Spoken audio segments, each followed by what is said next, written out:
আলাইকুম প্রিয় দর্শক, এসআর সিদ্দিক ট্যুরিজমের পক্ষ থেকে শুভেচ্ছা অভিনন্দন জানাচ্ছি। আমরা রয়েছি সিলেট বিভাগের মৌলভীবাজার জেলার ব্রাহ্মণবাজার ইউনিয়নে ফালটিলায় রয়েছি। দেখতে পাচ্ছেন পিছনে মহাশ্মশান রয়েছে এবং আমার বামে একটা ফিল্ড রয়েছে। এখানে বাচ্চারা খেলাধুলা করে বিকেল বেলা।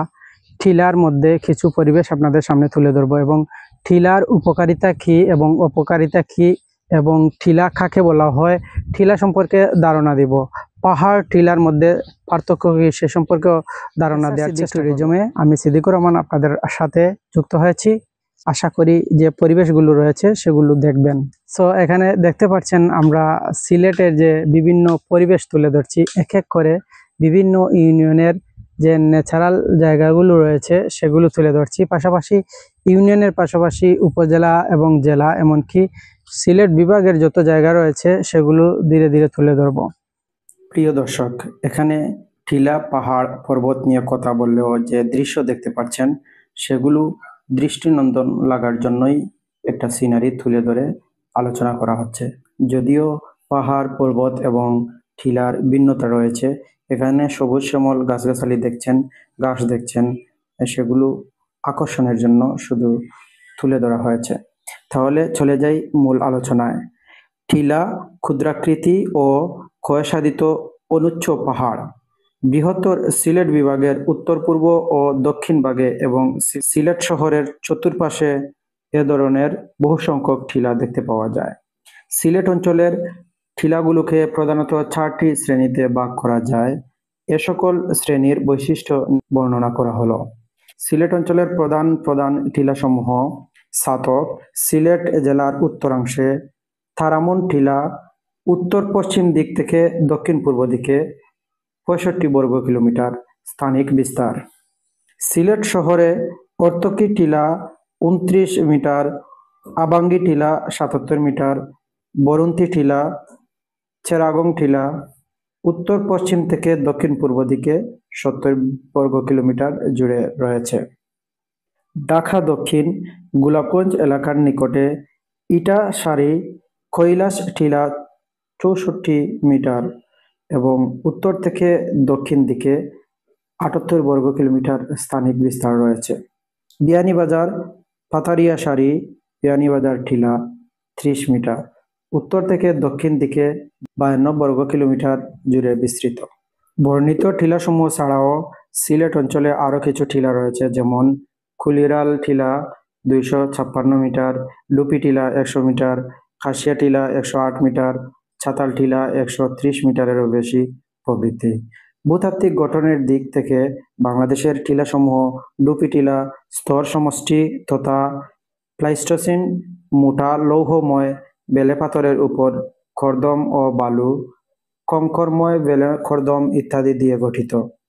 একসময় টিলাগুলো গভীর বনাচ্ছাদিত থাকলেও বর্তমানে মানুষের কর্মকাণ্ডের দরুন অধিকাংশ বনই ধ্বংসপ্রাপ্ত হয়েছে। বেশিরভাগ টিলাই এখন চা বাগানের আওতায় রয়েছে। এখন জানতে পারবেন পাহাড় সম্পর্কে। পাহাড় হলো একটি ভূমিরূপ যা পার্শ্ববর্তী ভূমিখণ্ড উপরে প্রসারিত করে। এটি প্রায় একটি স্বতন্ত্র চূড়া হয়, যদিও খাড়াই ডালযুক্ত ভূসংস্থাংশ এলাকায় একটি পাহাড় একটি বিশাল শিখর, যেমন বক্স হিল সারে ছাড়া সমতল ভূখণ্ডের একটি নির্দিষ্ট বিভাগ উল্লেখ করতে পারে। একটি পাহাড় এবং একটি পর্বতের মধ্যে পার্থক্য স্পষ্ট এবং মূলত বিষয়ই, কিন্তু একটি পাহাড় সব সময় পর্বতের থেকে কম উঁচু হয় এবং একটি পর্বতের তুলনায় কম খাড়া বলে বিবেচিত হয়।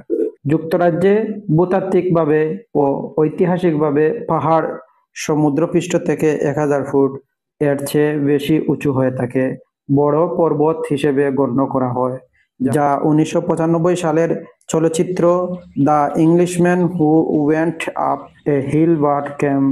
আমরা রয়েছি এসআর সিদ্দিক ট্যুরিজমে, যেখানে অসংখ্য তথ্য পাচ্ছেন, ব্যতিক্রমী কিছু তথ্য পাচ্ছেন, যেখানে গাছ এবং যেগুলো জীবজন্তু, যাকে গরু ছাগলের যে উৎপত্তি, কিভাবে পশু পাখি এসেছে, কিভাবে গাছগাছালি কিভাবে আসলো এবং আমাদের জনজীবনে উপকারে আসছে, সেগুলো সম্পর্কে ধারণা দেব।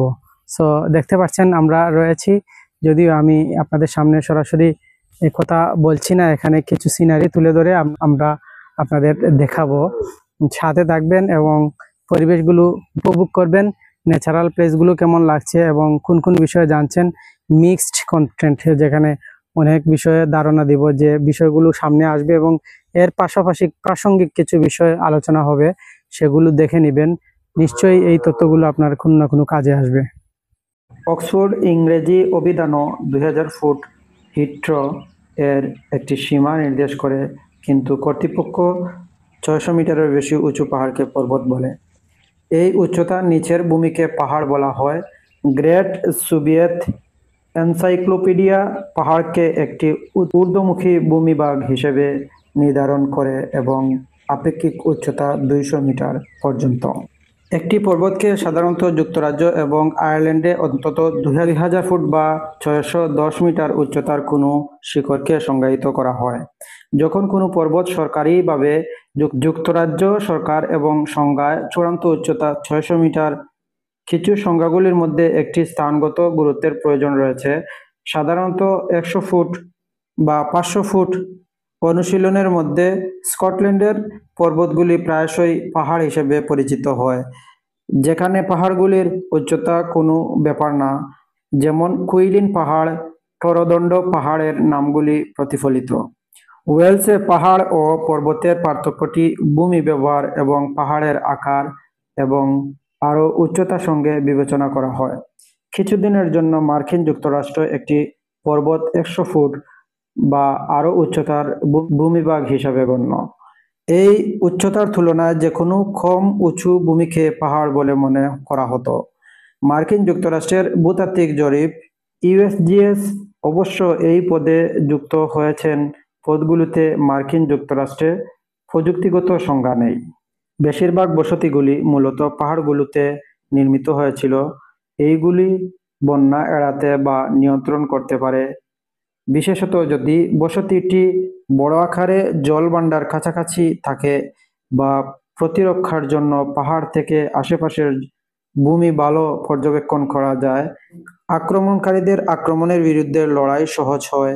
উদাহরণস্বরূপ, প্রাচীন রোম 7টি পাহাড়ের উপর নির্মিত হয়েছিল, যা রোমকে আক্রমণকারী থেকে রক্ষা করেছিল। উত্তর ইউরোপে বহু প্রাচীন স্মৃতিসৌধগুলি হেপসগুলিকে বসানো হয়, এদের কেউ কেউ রক্ষণশীল কাঠামো দ্বারা গঠিত। পর্বত হলো পৃথিবীর ভূত্বকের একটি উঁচু অংশ। সাধারণত এর খাড়া দিকগুলিতে উন্মুক্ত নিরেট প্রস্তর দেখায়।